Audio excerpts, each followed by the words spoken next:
o'clock. We'll start the forum, yeah? All right. Good morning, everyone, to all our viewers. Thank you for joining in us today. We'll be on until 11 o'clock.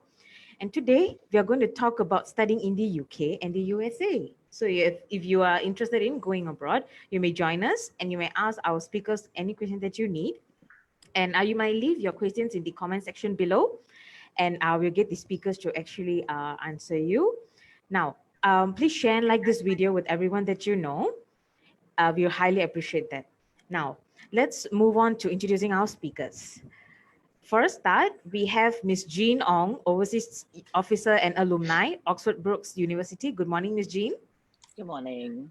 And we have Ms. Ernie Chitra, Manager, International Collaboration Center, UCSI College. Good morning, Ms. Ernie.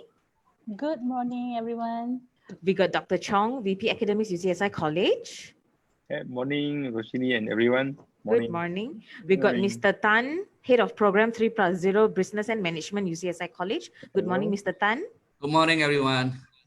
And we have Ms. Janice, Lecturer, UCSI College. Good morning, Ms. Janice. Hi, good morning, everyone. So now with that, to start off, let me ask Ms. Jean and Ms. Ernie to introduce to us and the audience about Oxford Brookes University and UCSI College respectively, and what their pathways are available at two institutions. We will let Ms. Jean go first. Yes. Yes, Ms. Jean, you have the floor.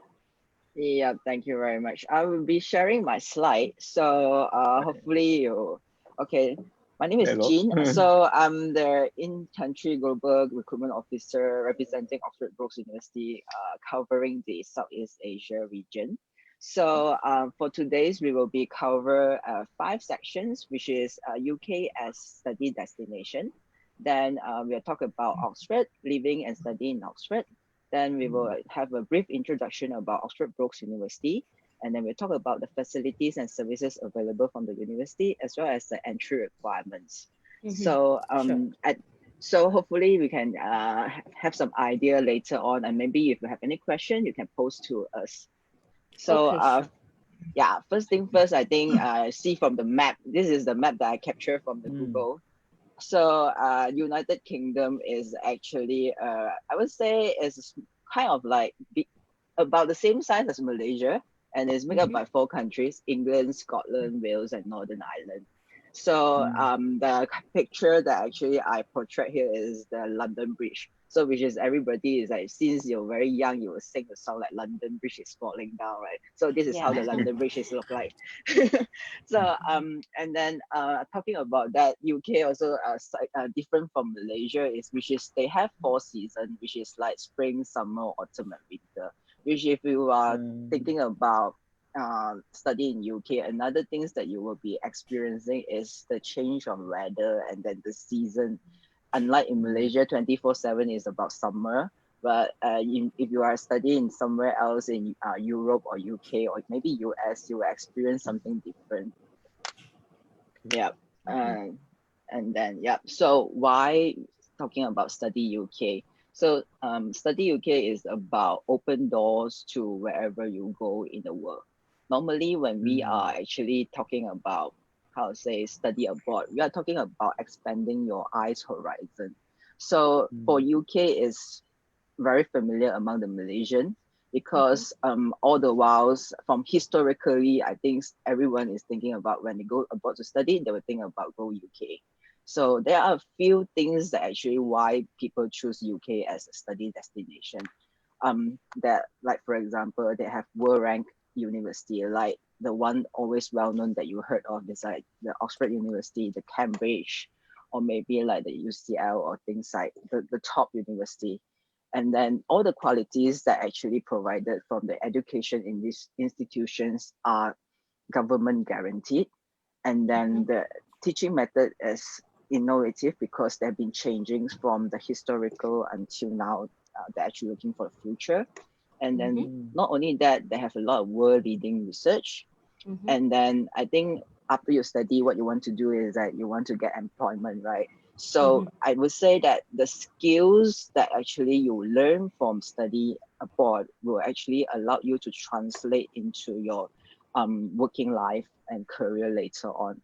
And then I would say that also because in UK the courses, the duration of each of the courses is shorter compared to Australia or maybe US, because for a degree, an honors degree is only take a path of 3 years. And then I think after all is that it's about how to say, the student life. So UK is actually located in the door of the Europe, so you can actually get in. I mean, whenever you want to go, you can go to like traveling around Europe to actually further expand. Yeah.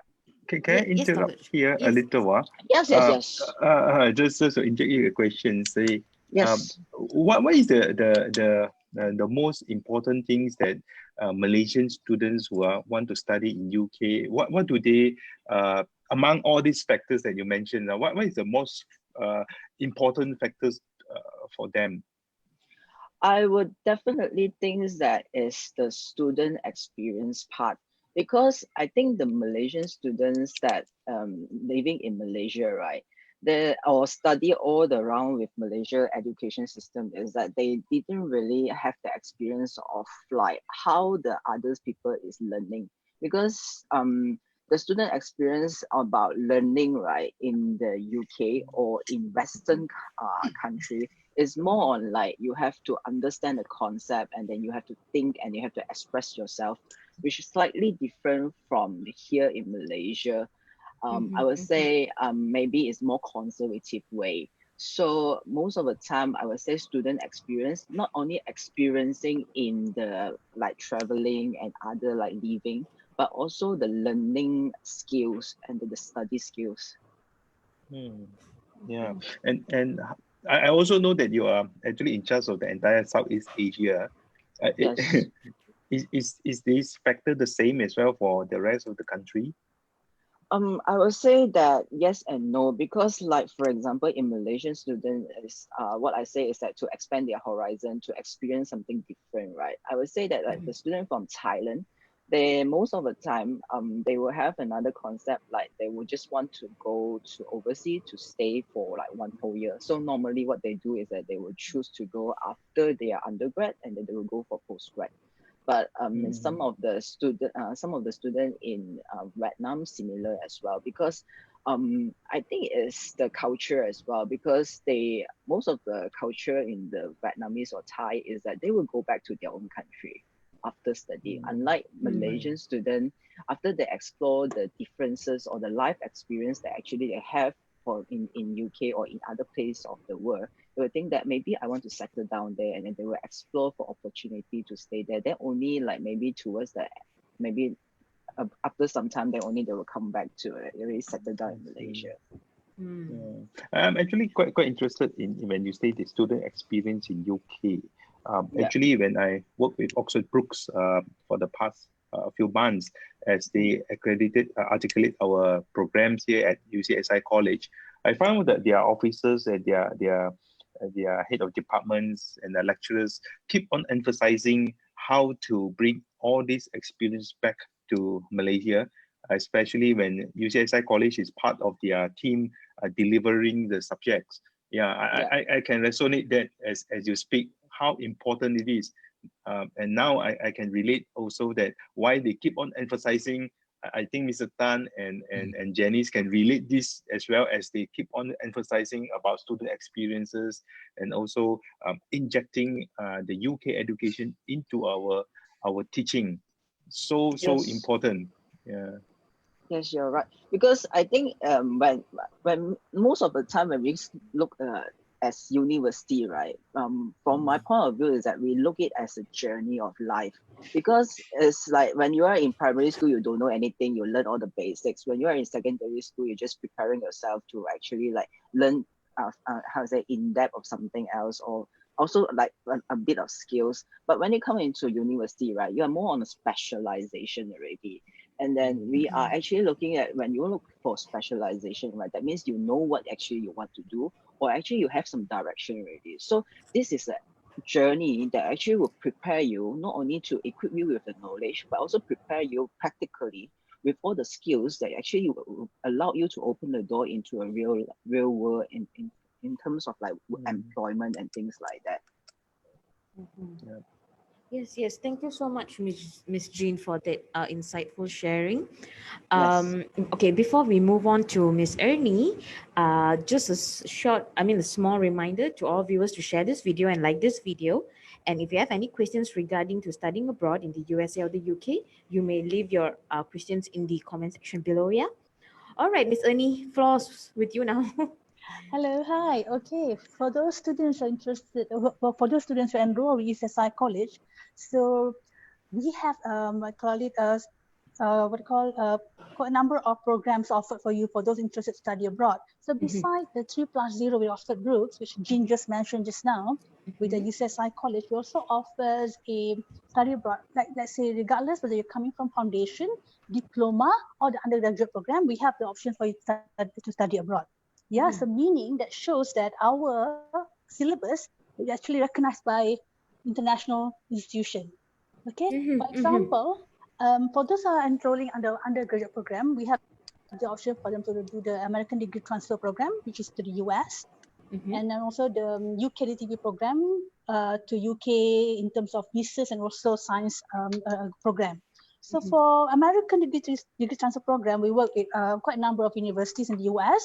So this covers quite a number of majors that students can choose from.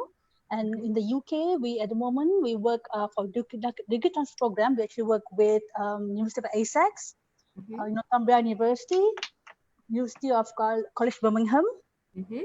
and also University of West England, Bristol. Hmm. Nice, So, nice. so we're looking at business and IT at the moment, but of course, we can Mhm. explore other areas as well. Dr. Chong, am Yes. I right to say that? Yeah. In time to come. All Yeah. right. Okay, Miss Ernie, are you done? Yeah, I'm Okay, done. Yeah. done. Huh? Okay. All right, sure. Thank you so much, Miss Ernie, for that Sure. sharing. All right, now, okay, can we dive into small questions with all speakers, probably? Yes. Yes, please. Yeah. Okay.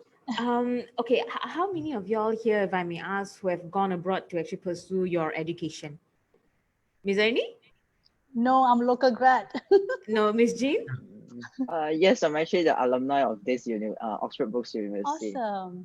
All right, Dr. Fantastic. Chong as well, I guess. Ah, yeah, I study in Australia, by the way. It's not within that context of UK Okay, and okay. also How America. about Mr. Tan?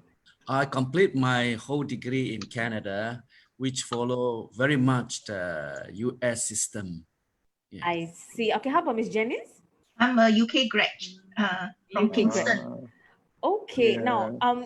okay, since most of y'all are actually from, who graduated from abroad, could y'all maybe share your experience studying abroad and how it has benefited you in any way possible? Probably we can start with Miss Jean.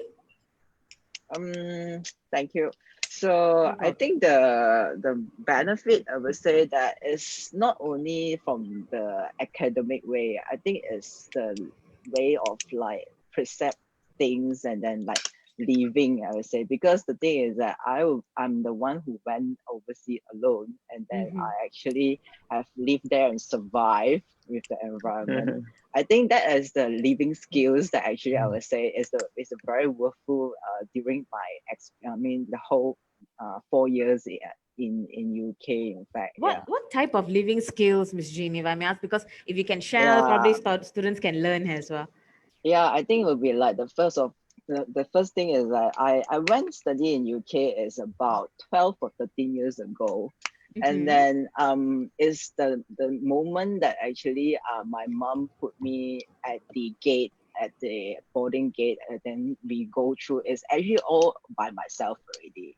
So the I moment see. I arrive also like it's all by myself. And then I would say that it's like a very adventurous and then you will learn like how to deal with like unknown. You will know how to like ask for direction. You will actually start to learn how to look at the map.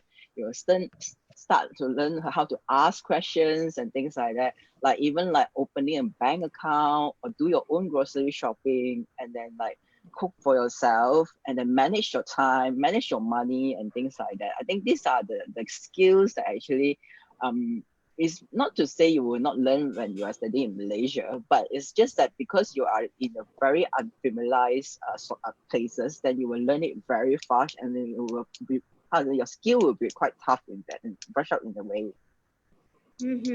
Okay, thank you, Miss Jean. How about Miss Janice? How about Oh, your experience studying in the UK? well, I studied in Kingston upon Thames at Kingston Polytechnic then, but it's now Kingston University in Surrey. Well, the benefits I got actually is really amazing. It was an eye opener for me because my family is very conservative. I never get out of the house.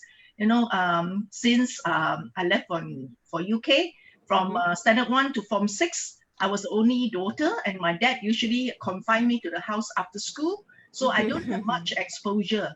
So the minute I went to UK for my further study, well, it was really an eye opener and also cultural shock because I really never mingle with so many people around the world. And of course, it was really, I remember I can relate that during my Form 6, I got a question in GP, general paper, about the MRT line, the underground line. And it was like point X, point A to B to C and so forth. And I couldn't really understand what is the underground link. And it was very difficult to answer.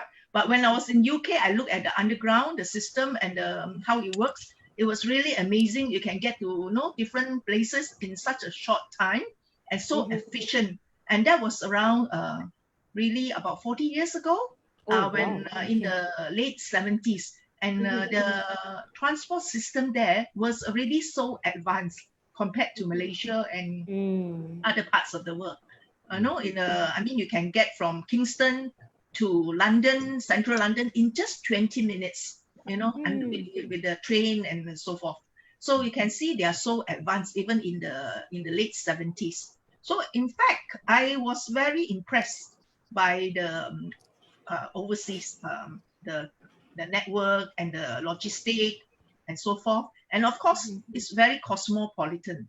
There are people from Africa, different parts of the world, and I learned about their culture, their way of life, and the customs and so forth.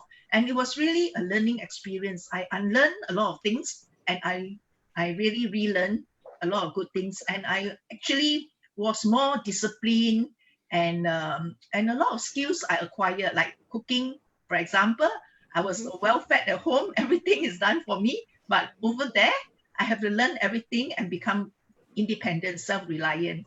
If not for the overseas exposure, I would be very rigid. Just know about,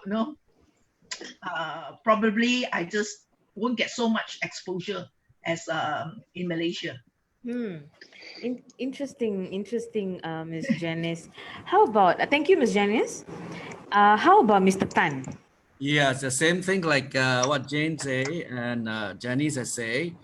I left Malaysia at that time, more than 43 years ago, to a place called Windsor, Canada. Okay. I was there at that time because of the cost of education. Okay. That was the main reason that I went to the place. Okay. It was very cheap. And during that time, British education was relatively expensive for me, as well as the Australian education also cost a bit, I and a few friends of mine at that time look around and for the cheapest education available on this earth, we found, of course, Canada is one of the one was the options at that time. And of course, there were few universities that we sought at that time in the States. Okay. At the end, we ended up in Windsor. Windsor is a city next to Detroit, Michigan. It's separated by Sandoran Seaway. It's just a river, just like Johor Bahru and Woodland in Singapore. So what I learned is independent. Before I left 43 years ago, everything was so structured. So you have to do this, you have to do that. There is not much flexibility, in the education that I experienced in those days. When I reached Windsor, And I found that the first thing that I get to notice is so free. You are alone. You have to find your own way to come up with a course. You have, when I said a course means I have to select my own, own subjects to study for the semester, because it is so liberal. It is liberal in the sense that they have a category. You have to fulfill certain category of the group, like humanities, social science, business, arts, and all that. So I had at that time have to ask around and so on and so forth. And through that process, I learned to be independent. And that is something that I treasure a lot. In Malaysia, you can see that most of the courses are already structured. Okay, it's a given to you. Yeah. Although you have some choices to choose from here and there, but basically the whole program is structured for you. Compared to in Canada, Canada education, of course, still very much influenced by the British at that time. Okay, still very structured, but give a lot of flexibility, like the states in US. Okay, in US, the system is so flexible. Yeah, it's so flexible that 2 years in 2 years education is practically general, very general. You only starting to focus into your area after second year. Oh, okay. That is a very much different compared to the UK education. British, when you go into the university, you are very focused. Then you go straight, very focused. You like marketing, you go straight to marketing. Yeah. In the Canadian and American system, first couple of years, you really have to be independent. So academically wise, you need to choose what are the subjects that you need to study, and particularly first semester, second semester, because it does determine later on what area that you want to focus on or major in. Then of course this is academic, and beside that, life it's a shock. You landed up in a place where living environment is totally different. Okay, I got used to learn how to manage it, how to prepare for my food. And for example, I like to eat Chinese food, but I never got the chance to eat the Chinese food for 2 weeks. So I had to go and find my way, ask my way, where to get those, this is something that I learned quite independently. Right. Thank you, Mr. Tan. How about Dr. Chong? Well, I think both most of them say a lot of things, and most of them say it all. But again, maybe just repeating a lot of things as well. It teach me to be very independent, one, and then I love the educations. I'm studying in Australia, both in Melbourne and Sydney. So when I'm in Sydney, it's a big city, and in Melbourne I study Deakin University, and which is in Geelong. Geelong campus is a little bit outskirts of Melbourne, but is the second most important city in Victoria. Well, the experience is fantastic. Like what Jean said, I remember those days when I studied. Attendance is not taken in Malaysia. We are so serious. We have to take attendance, right?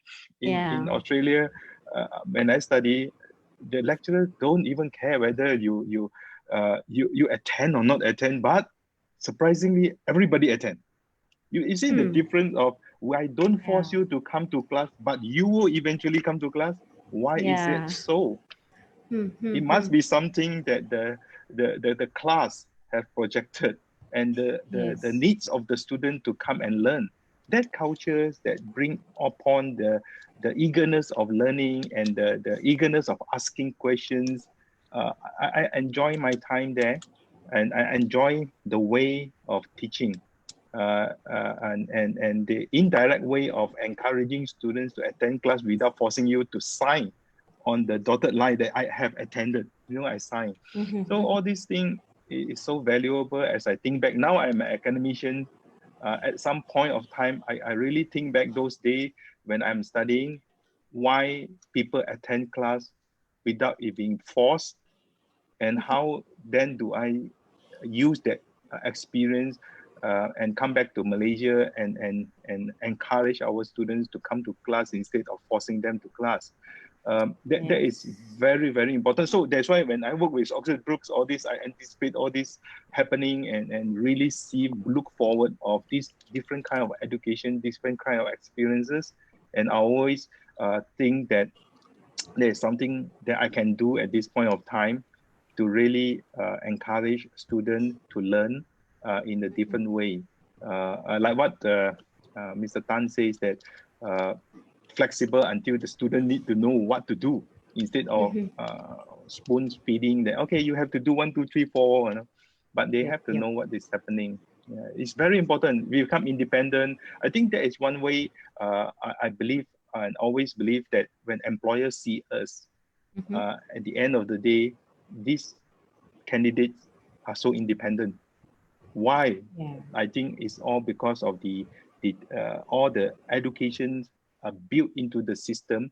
As a result, a person that been transformed during the entire period of time. And I personally experienced that when I'm studying in overseas. Is basically like I have to find my own way, working maneuver around the system. Whereas I can see some of our students here is like waiting for us to feed them with information. In fact, of you go and find out your own solution. So that is one of the major difference. So I really resonate with what Jean started with, the word "the experience." Really, the experience. So the experience is not only the 4 weather. Actually, is the system that actually built into the syllabus. And I remember when I talked to Sam and Rachel from Oxford Brookes, they talk about student attributes, and that student attribute resonate very well with my heart. Is like, okay, I understand what you mean. Student attribute in the program. Yeah, I pass it on to you guys again, Virginie. All right, sure. Thank you so much, Dr. Chong. All right, a small reminder to all viewers to actually share this video and like this video. If you have any questions, you may leave it down in the comment section. And we have one question from Mr. Naeem. He said that, hi, my name is Naeem. I'm a non-Malaysian UCSI student in 3rd semester, 2nd year. What are the requirements and processes to apply in USA to continue my 3rd year in credit transfer? Probably Ernie would like to answer this question. Yes, sure. But first of all, I need to know what program is Naeem doing now. So I already wrote to him. So I'm waiting for his reply. I just got the, okay, sorry. No worries. But the thing is that, okay, it's very important for me to know what program he's doing now. And is he doing the program with us in college or in university? Okay. So because he's saying that he's a 3rd semester, 2nd year student. Okay, because it's very important for me to know that, because this for me to guide him to which university offers a program that he wants to do. Okay. Okay. Yeah, so that from there I can guide you in terms of like the subject matters and also the application process later on. Okay, so I hope you will hear from Naeem soon, so I can answer to him more shortly. Is that all right? Yeah. Can we go back to Naeem later? Sure. Can I add on to this? Sure. So for those students who are listening now, actually, if you want to go to UK or US through degree transfer program, as early as possible, talk to Ernie and us so that the subject is being met properly, so that they can transfer without wasting their time, wasting their money. So it's very important. But it's still not too late for Naeem yet. Come over and talk to Ernie. And some of the subject can be credit transfer. Yeah. Okay, sure. And Naeem, we'll get in touch with you as soon as possible. And okay, we have another question from Fun Hung Wong. He said, hi, I want to ask, travel is banned due to the COVID-19. I heard that the situation in the UK is not that good. I'll be completing my A-levels soon and I want to go to the UK and I can't travel to the UK to continue my studies. Is there any way I can start in Malaysia first, then transfer to the UK? I'm interested in business. Maybe That is Jean his question. can- Yes, Miss Jean? Yes, at this time that I think one of the options that you're available would be you can explore the business course that we have with the UCSI College. So this is one of the options. If not, I would say that it's a bit still early that we can say that as you can't be going to this September, because as per yesterday, the Prime Minister of the UK, Boris Johnson, he have made a 3-step to reopen the UK. So I think what you actually need to do now is that you can start to do your application, because if you're not apply, right, even the border is open, you can't travel, and then you have no place to study. So what you need to do is that first thing first is that submit your applications to the university or the places that you would like to study. Then later on, when we see towards like June or July, you will see that whether is it still there is a travel restriction we impose, because this I would say this pandemic, right? We are actually, the human being is actually gradually dealing with it now, and then most of the governments in the world is actually looking for ways to actually manage it now. So even for like my university, Oxford Brookes University, or other UK university, they are still expecting to welcome students in September, October. I mean, yeah. So I would say that first thing first, no need to worry about whether you can go this year or next year, or maybe about the travel restriction. There are a lot of choice in Malaysia. Yes, there is. But the thing is that if let's say you plan to go to UK to study, but you haven't even raised an application, then by the time is actually you are able to travel, you still cannot go, right? So I think what you need to do is you just need to prepare yourself, and then you can actually, if with a conditional offer or an unconditional offer on hand, if let's say there is some travel restriction, you are able to defer to another year. So there's no worry about that. Okay, thank you, Ms. Jean. I'm quite interested to hear Rosalie, sorry interrupting, No problem. Miss Jean mentioned just now about maybe they have an option to study in UCSI College as well. That does really make me thinking that yes, the students that apply to Oxford Brookes University, since we have this 3+0 arrangement with the Oxford Brookes as well, then maybe that is one great option. That they can spend 1 or 2 semesters here, then before transferring. Yes, you're right, because this course is actually been verified and been forged by the UK side as well. So I don't see any problem in actually transferring the credit in the way. All right, thank you so much, Dr. Chong and Ms. Jean. All right, to all viewers, you may share like this video. If you have any questions, you may leave it down in the comment section below, and we'll get the speakers to answer you. Yeah. All right. I'm going to ask another question to all speakers. Now, what do you think are the main reasons are there for attaining a foreign degree and studying abroad? Probably Miss Jean or Dr. Chong want to take it this? Okay. I think the main reason for attaining a foreign degree will be because of the quality of the degree, as well as the reputation of the university. Because I think the main reason for certain professionals, they will need to have to show on their CVs that actually they have been completed certain specific course, like for example medicines in UK, in order for them to go further and things like that. So I think one of the main reason is really because of the quality as well as the reputations that actually you can complete your study in some very top university. So that is why the foreign degree we're talking about is also will show that you have the exposure, and then you are very, how to say, open-minded to accept things, and then you also show that you are capable to actually go through the changes and the challenges as well. So getting a foreign degree is not only saying that you've been graduated with certain university in overseas, but it's also show that you are the survivor from actually survive in other countries, and you can obtain the qualification as well. All right. Yeah. Thank you, Ms. Jean. Dr. Chong, you wanted to add in? I think one of the important part is that the degree that we are studying is accepted globally and allow the student to explore their employability not only in Malaysia but the rest of the world. So when you bring this particular degree to any country all over the world, they kind of like, hey, yeah, I know this Oxford Brookes University, and yeah, no problem, we can accept you to work here or there. That is one way of looking at it. And then the second way of looking at it, normally I will give an example of buying cars. You see, in Malaysia, they're on the road.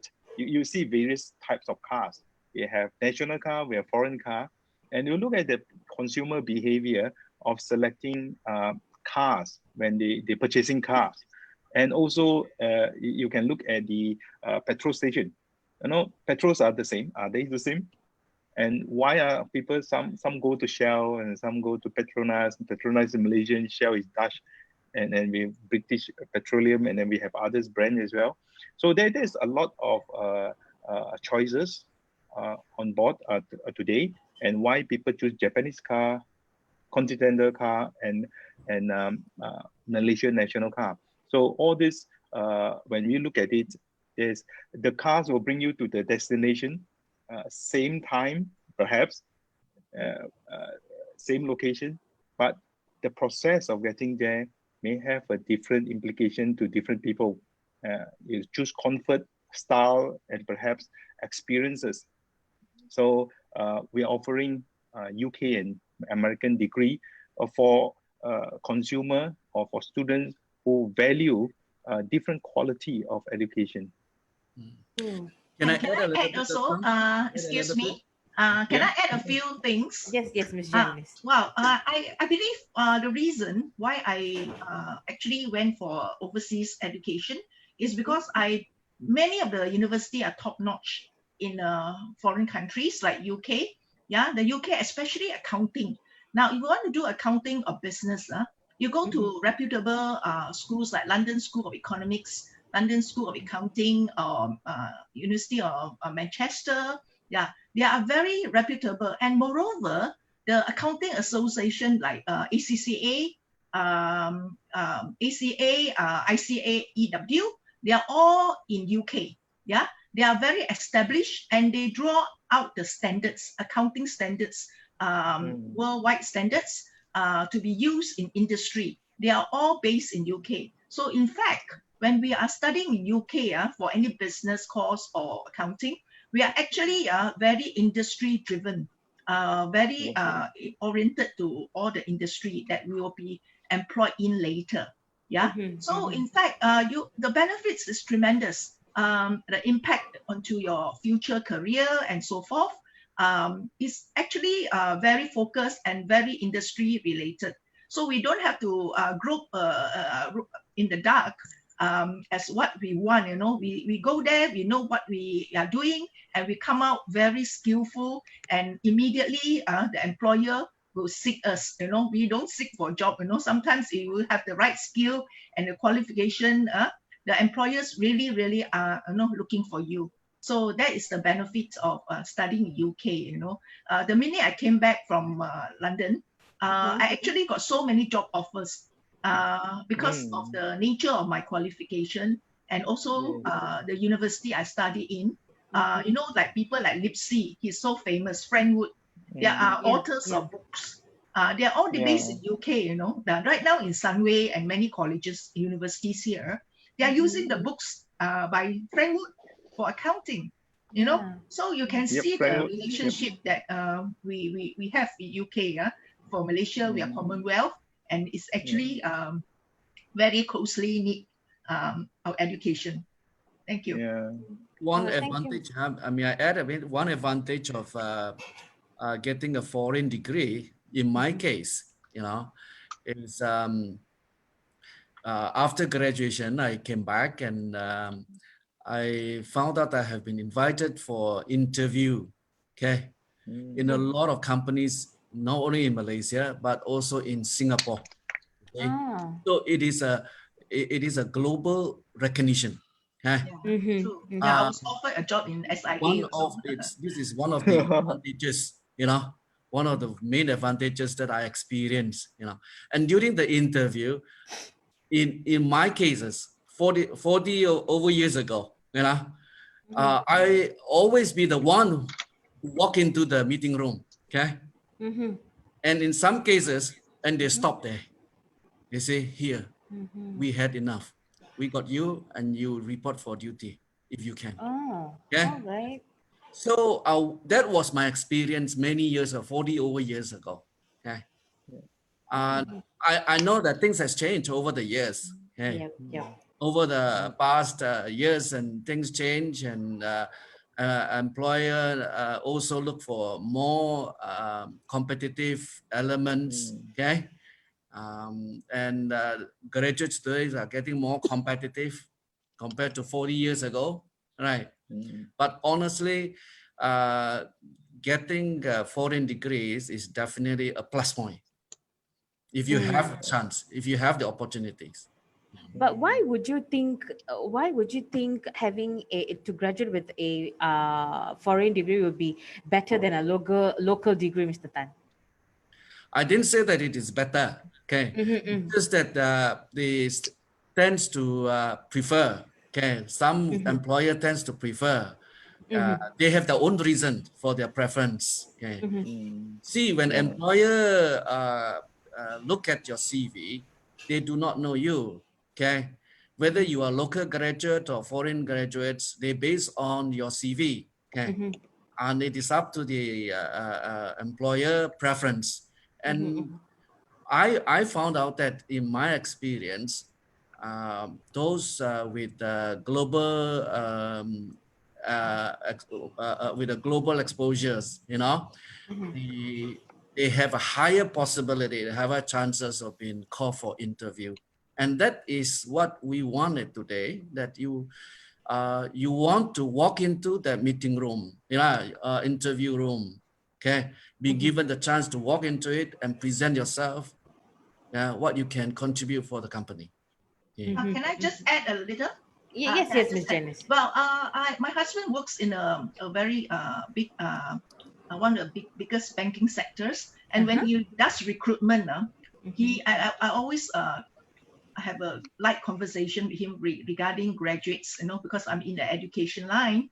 So I asked him what type of graduates you're looking for. So in fact, his company is a Malaysian company, totally Malaysian, but he actually goes for overseas graduates. I asked him why. He said they can communicate better. They have better, networking skills. And they are actually better in delivering their jobs. At the end of the day, when they do the evaluation, most of the graduates from overseas, they are better in handling jobs, handling people, and therefore, even Malaysian companies, they actually source for foreign graduates. I mean, not to put down the local graduate, but it is the system that the local graduates, they can't speak proper English. I no offense, but it's true, because the medium of instruction is all Bahasa, but at the end of the day, they have to communicate globally. So the advantage of studying with a foreign degree is that you have a competitive edge over the local graduates. That's it. Okay, thank you. Another experience I had, Rosalie. Yes, Dr. Mr. Tan. I remember many years when I was in Singapore.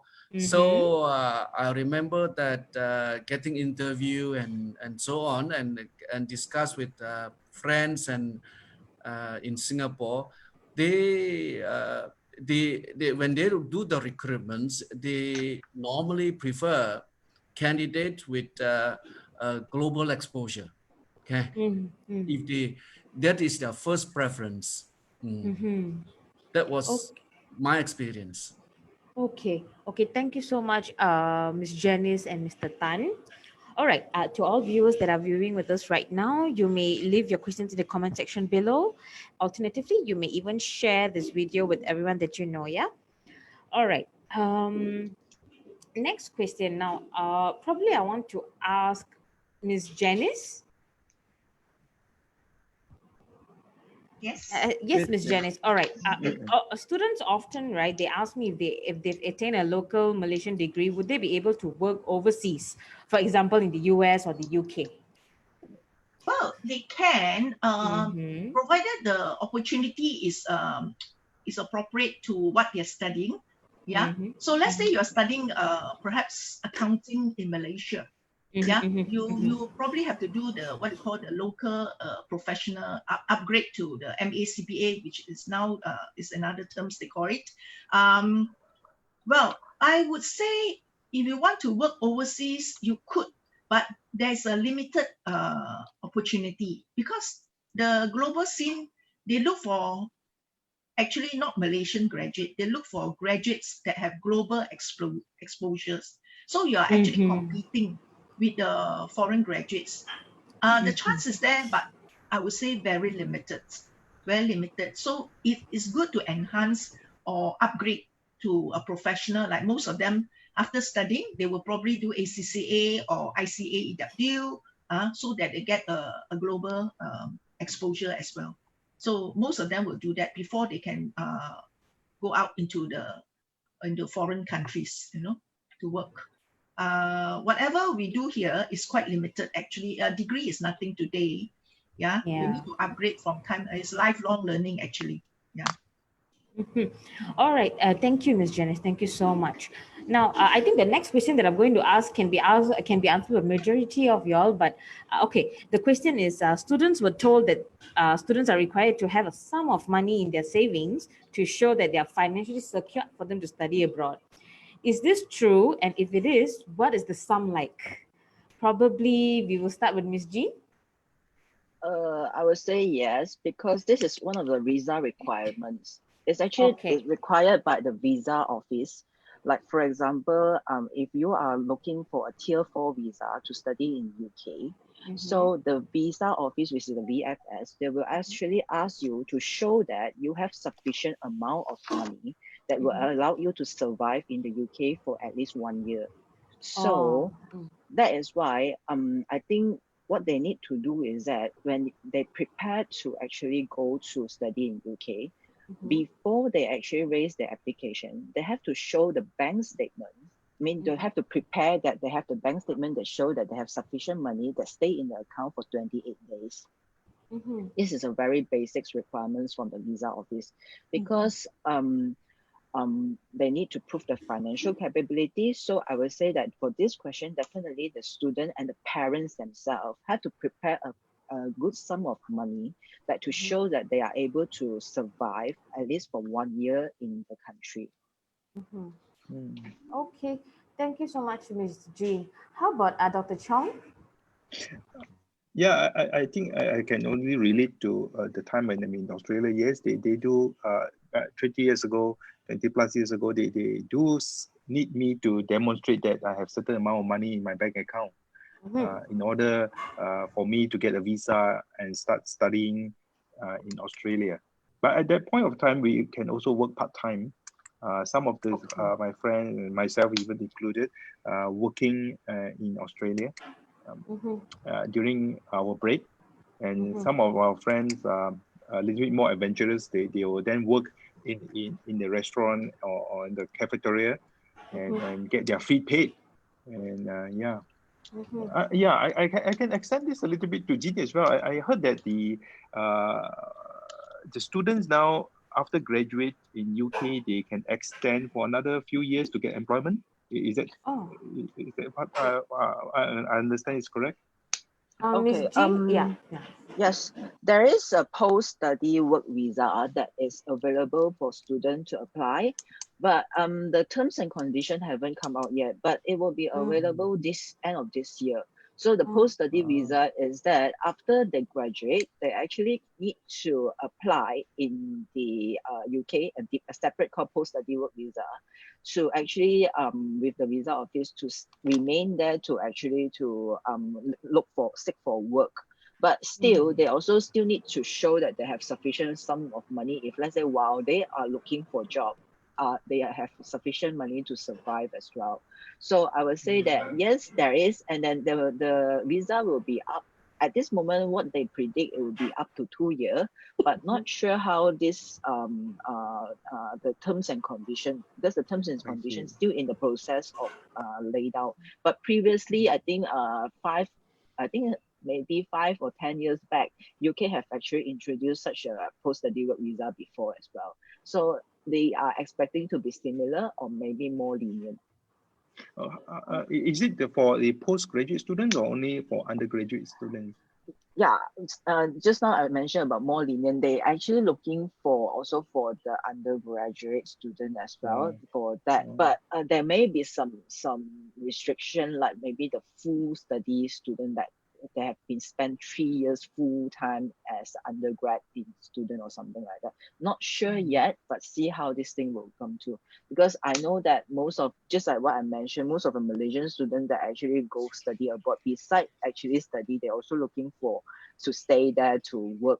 But also get back to just now, I think the previous question is that, is it easy to get a job? I would say that it's not that easy, but you have to be very consistent. Because it's like if you got rejected in the 3 or 4 interview, it doesn't really run the joy. Right? Maybe you need to attend 40 or 50 interviews in order to get a job. Okay, so I say consistent is actually very important. Even because it's more competitive there. You're right, because you are not in their culture. Like Malaysian student, like not only Malaysian student, Malaysian itself, Asian itself is not that kind of show off. Okay, the employer is looking on different kinds of skills that actually during the interviews, like how you actually show yourself, your skills and things like that. These are the things that maybe Asian is not familiar. Asian is maybe more conservative with that. These are my CV and things like that. You didn't really express yourself. You didn't communicate your skills. You didn't show that actually you are very unemployable. Just employ me. So maybe I go through after 20s or 30 interview, then you will have that skills already. True. Thank you, Ms. Jean. Thank you, Ms. Jean and Dr. Chong. All right. To all viewers, we have 8 minutes left for today's live forum. If you have any questions, you may leave it down in the comment section below and we get the speakers to answer you. Meanwhile, you may share and like this video, yeah?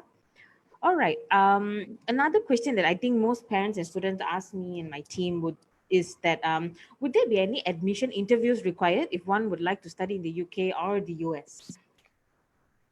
It's depending on I would take this question, okay. It's depending on the course that actually you are applying. Like for example, if you apply for like architecture, art and design related one, like you not only need to submit your portfolio, you will also expect to have like interviews. Like students that actually apply for medicines as well, they will have interviews. So, or maybe some other medical related one, they also have interviews. I think for business, maybe not much of interview, unless those interview is like credit entry. They want to ensure that you already have that kind of skills. Like for example, you are applying for a 2nd year entry or maybe a 3rd year entry, then there may be possible to have interview just to double check on your skills and your language capability. Okay, Dr. Chong, would you like to add in? Not much really. Not much. Because we are now currently offering business management and accounting and finance. Except I think Ernie may help a little bit on ADTP, American degree, because there's a lot of offer there. Yeah. So for normally for the normal like what Jean said, for normal programs, there's no admission interviews needed unless for the specific program like medicine, dentistry, and all that. Then they require interviews. Other programs not usually pretty straightforward though. Straightforward. Okay. All right. Thank you so much, Ms. Ernie and Dr. Chong. All right. Next question. Okay. According to UNESCO Institute for Statistics, right, July 2014, the top 4 destination countries for international students were UK, US, France, and Australia. Which do you, in your opinion, would be best country to actually study in and why? Wow. Probably we go start with Ernie first. To be honest, like, there is no simple answer to this. Actually, it depends on your budget, your interest, the major you want to do, and then the language skills and all that. So it depends actually. Dr. Chong? It's Yeah. tough to, it's Yeah. different consumer, different market. Exactly. It relates back to the cars. Everybody buy different car, different brand. So If I have a it choice, I depends. like to study all 4 countries. Yes, I do. Yes, To yes. experience all 4 Janice, yes, cultures. correct. Yeah. Yeah. All right. So how about Miss Jean? I would think depends on the student study skill, because like the student that actually very outgoing, that very like to outspoken one, right? Then maybe they will look for US. Those students that maybe like to sit down classroom type and do more on lab and things like that, then maybe they will look for like UK type, or maybe like the students that actually, it depends on what kind of cultures or expectation they're actually looking at. Because so I would say that for me, definitely I would think UK is the best, because for Malaysian historically that actually we will have lesser culture shock compared to the other 4 or other 3.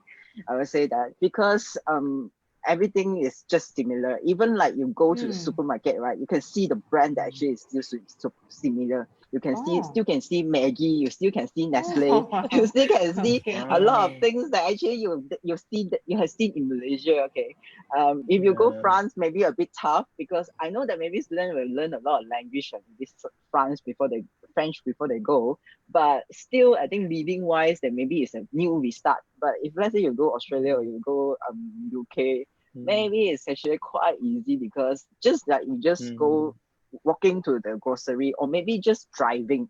UK is the same side. Yeah. Just getting on a bus or getting off from a bus is actually similar in UK rather than if you go any other way, because we are having the same side of driving as well. All right. Okay. Thank you so much, Miss Jean. Okay. Having said that, most of y'all here have actually studied abroad. What are the factors that should be taken into consideration to actually study abroad? Probably we can start with Mr. Tan. Well, for me, of course, it's the cost, you see. Yep.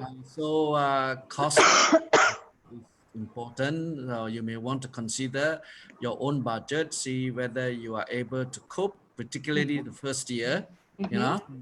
Of course, in terms of visa requirement, they prefer that you are able to cover the whole program, you know. In some countries, of course, the visa allow you to work, say maybe 10 hours per week in the campus. You may be able to take that advantage, trying to get some money for a week to cover up some of your living expenses and all that, right?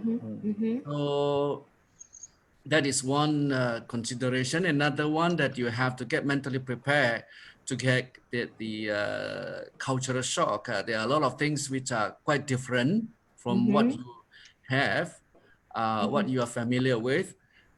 Maybe if you are from Malaysia or Singapore, maybe UK may be preferable, because most of the things are quite similar, because we have the British system, okay?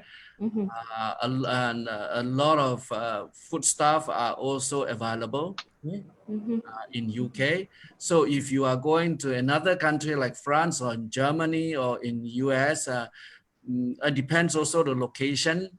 Okay, so you will have to consider whether you are able to cope with these different cultures, different environment.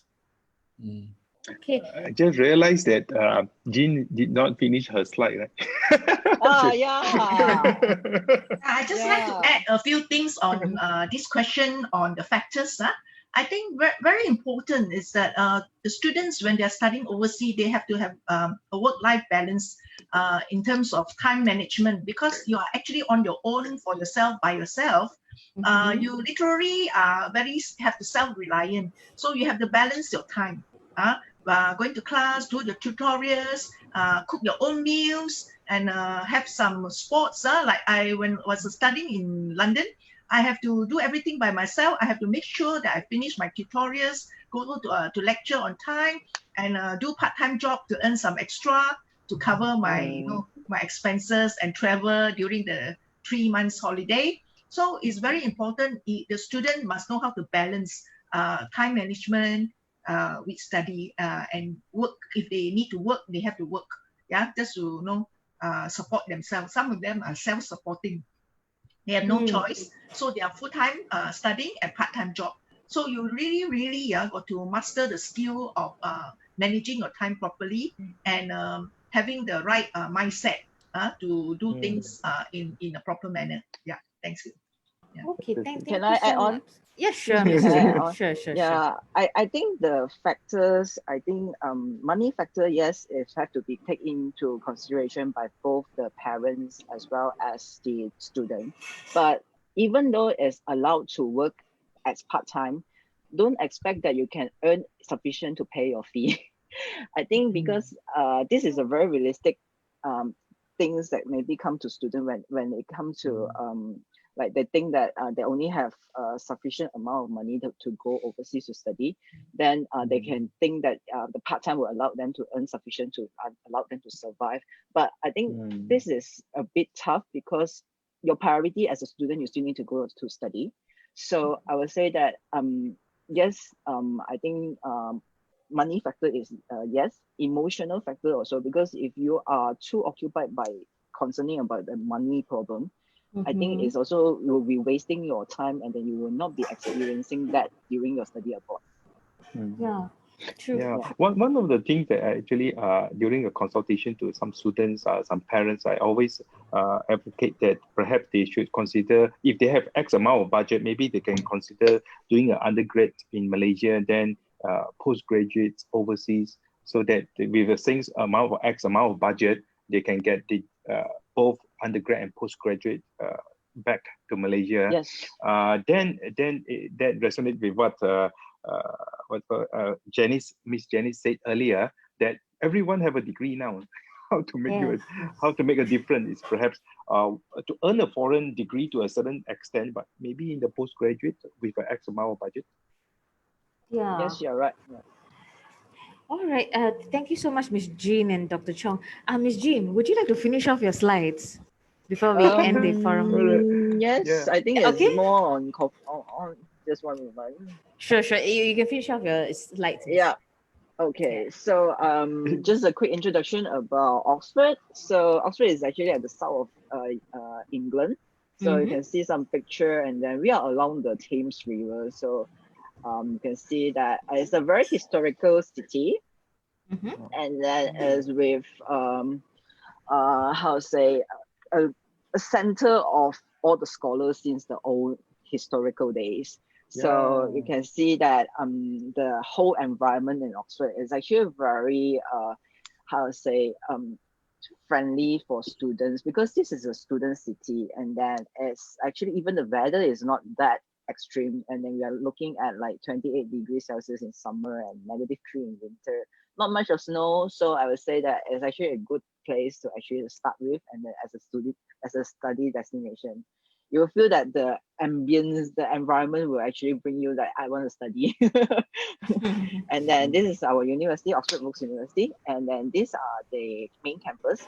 The top one is our main the entrance of the main campus, and then the bottom left is actually the business school entrance, and then the bottom right is actually the reception forum. So and then we are one of the modern university, and then we are one of the university that actually practice fair trade with all our shops in the university. And then we are actually also very good in sports, especially rowing. Previously in Olympics, the British team, some of the representative is actually from Brookes as well. And then our degree is very career focused. So, and then for facility wise, we have career center, we have medical center, sports centers. We also have shuttle bus service that will bring you around the city, allow you to go around the campus as well. And then we have like banks and shops and cafes or restaurants, as well as the student union centers. So the university have actually 4 faculties with 16 departments. I think for UCSI College, you all will have been meet with some of my colleagues from the business school.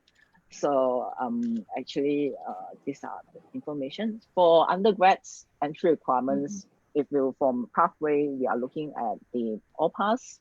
if you're A-level student, we are looking in average of AAB to BCC, depends on the course that you are looking at. And then graduate is that we are looking for a bachelor degree. Normally, we're talking about a second class honors degree for most of the courses. So Ielts requirements for the applicants is looking at 6.0 on average. But in Malaysia, we accept SPM 1119 certificate, C or above. And then we also accept credit transfer. So credit transfer means that we are actually open to review students that actually complete some academic qualification from their home country to actually transfer to enter into second year or third year. So each of these applications will be considered individually. So yeah, these are the end of the slide. So if you actually want to know more about how to apply, you can click on the link below. Later on, I will share with you I think I already shared the slide with your team, right? Yeah, so yes. Have a, yep. Sure. Thank you so much, Ms. Jean, for this insightful sharing. All right. With that, we have come to an end for today's live forum. So I'd like to thank all our viewers who are with us until now. Thank you so much, everyone. Alternatively, if you all have any questions about what we have discussed today about studying abroad in the UK or the USA, you may actually go to our website, www.ucsicollege.edu.my, and you may drop an inquiry there and we'll get in touch with you. All right, then. I'd like to thank all our speakers. So thank you, Ms. Jean. Thank you. Thank you, Dr. Chong, Ms. Ernie, Mr. Tan, and Ms. Janice as well. Thank you for joining in today for this insightful sharing. And we'll be back tomorrow at 10 a.m. until 11. We'll be speaking about real estate management. So for those who are interested in real estate management, please join in tomorrow. Thank you, everyone. Money making cost. Okay, yes. Thank you. Have a good Thanks, day, everyone. everyone. You too. Yes, Thank you. thanks. Bye. All right. Bye.